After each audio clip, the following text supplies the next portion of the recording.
दो खबरों की बात करूंगा और ये भी बताऊंगा कि वर्तमान में सरकार में काबिज बीजेपी क्या कर रही है इन खबरों पर। पहली खबर, $12 बिलियन का सोना आरबीआई ने बेच दिया, देश को सूचित भी नहीं किया, इकोनॉमिक क्राइसिस की सीधी आहट। दूसरी खबर, राहुल गांधी का बयान सुनिए।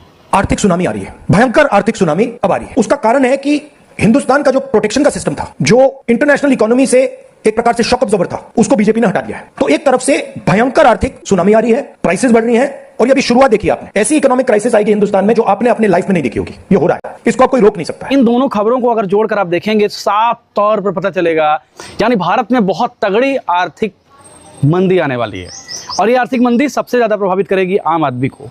अब सवाल है कि इस दौरान सरकार क्या कर रही है। सरकार पश्चिम बंगाल में टीएमसी को तोड़ रही है।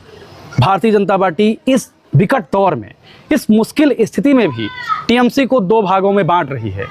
यही सरकार जिसने महाराष्ट्र में शिवसेना को दो भागों में बांटा, एनसीपी को दो भागों में बांटा, नीतीश कुमार का एक तरह से अस्तित्व खत्म कर दिया, मायावती का अस्तित्व खत्म कर दिया, और अब वही खेल वो टीएमसी के साथ खेलने जा रही है।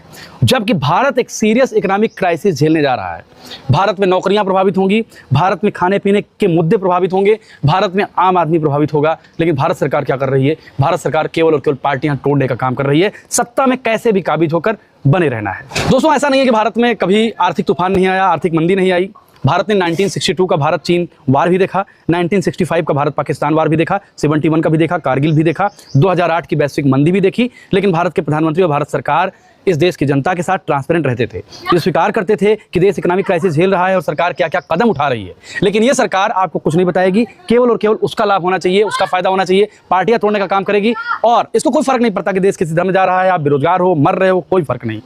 मैं भारत सरकार से अपील करूंगा कि आप विपक्ष को साथ लेकर इकोनॉमिक क्राइसिस को झेलने की नीति बनाइए, योजनाएं बनाइए, जनता आपके साथ आएगी। लेकिन अगर आप ये चोर पुलिस का खेल खेलेंगे और केवल अपना फायदा देखेंगे, अपने पार्टी कार्यालय बनाएंगे, तो आप नुकसान में जाएंगे।